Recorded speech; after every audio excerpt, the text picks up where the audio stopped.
প্রিয় দর্শক আসসালামু আলাইকুম। আজকে আবার হাজির হয়ে গেছি সুজির ডিফারেন্ট আরও একটি রেসিপি নিয়ে। এই খাবারটি বাচ্চাদের মুখের রুচির পরিবর্তন আনবে এবং খাবারে ভিন্নতা থাকার কারণে বাচ্চারা খেতে চাইবে। সব বাচ্চারা কিন্তু সব রকমের খাবার খেতে চায় না। আমি গ্যারান্টি দিয়ে বলতে চাচ্ছি না আপনাদেরকে যে আপনার বাচ্চা এটি খাবে, তবে আপনি আপনার বাচ্চাকে এটি ট্রাই করে দেখতে পারেন। এক এক বাচ্চার রুচি যেহেতু এক এক রকম, বাচ্চাদেরকে ট্রাই করে দেখতে হবে কোন বাচ্চাটা কোন খাবারটা খাবে।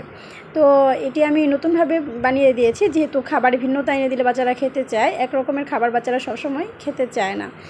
সো বাচ্চাদেরকে খাবারে ডিফারেন্ট এনে দিতে হবে, তাহলে বাচ্চারা খেতে চাইবে। তো চলুন চলে যাই মূল রেসিপিতে। তো এই জন্য আমি একটি বাটি নিয়েছি, আর এখানে একটি পাকা আম নিয়েছি, নরম দেখে একদম গাছের আম, গাছের পাকা আম নিয়েছি একদম নরম দেখে। আমি এভাবে করে চেপে চেপে এটিকে নরম করে নিচ্ছি। তো এটি আপনার বেবিকে আপনি ট্রাই করে দেখতে পারেন। যদি খায় বাচ্চার কিন্তু ওজন বৃদ্ধি হবে, বাচ্চার রুচিতে পরিবর্তন আসবে এবং খেতে চাইবে। তারপর হচ্ছে আমটা এইভাবে চিপে চিপে আমি বাটিতে রসটা ঢেলে নিচ্ছি।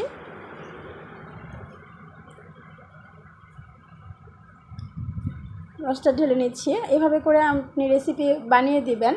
তাছাড়া আপনি আপনার বেবিকে হাতে ছিলে এরকম পাকা আম দিতে পারেন। যদি 1 বছরের উপরে হয় তাহলে কিন্তু তারা খেয়ে নেবে।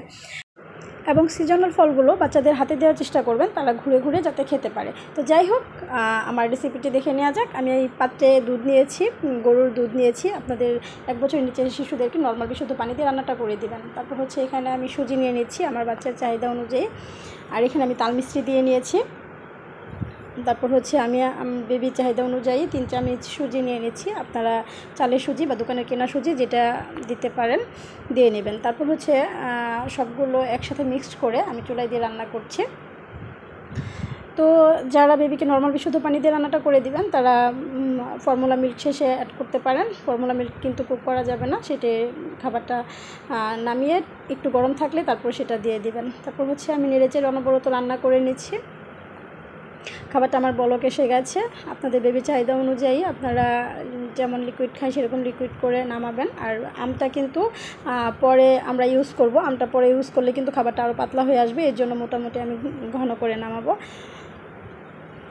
তো আপনার বেবির চাহিদা অনুযায়ী আপনি সেই পরিমাণে নামিয়ে নেবেন। তারপর আমার রেসিপিটি সম্পূর্ণ হয়ে গিয়েছে, দেখতে পাচ্ছেন আমি এরকম ঘনত্ব রেখেছি। এখন আমি সেই যে আমের জুসটা করে রেখেছিলাম সেটার সাথে মিক্সড করব।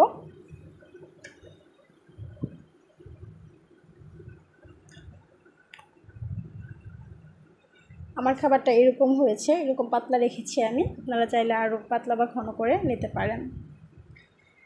তো হচ্ছে সিজনাল ফলগুলো দিয়ে আমরা ডিফারেন্ট করে এভাবে করে বেবিদেরকে খাবার রান্না করে দিতে পারি। এখন হচ্ছে যে আমটা রেখেছিলাম সেখানে মিক্সড করে নিচ্ছি আমি সুজিটাকে।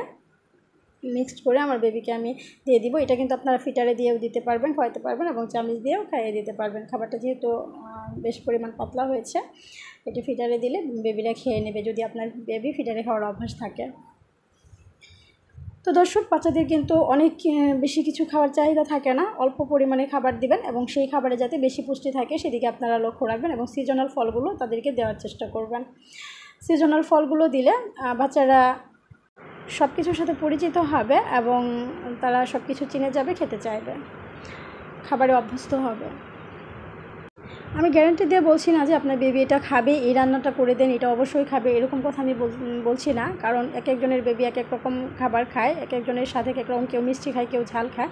আপনি আপনার বেবিকে ট্রাই করে দেখতে পারেন আপনার বেবি কোন রকমের খাবার খায়, সে ঝাল খাচ্ছে না মিষ্টি খাচ্ছে, এবং কোন খাবারটা সে খেতে চায়, এটা আপনারা ট্রাই করে দেখতে পারেন।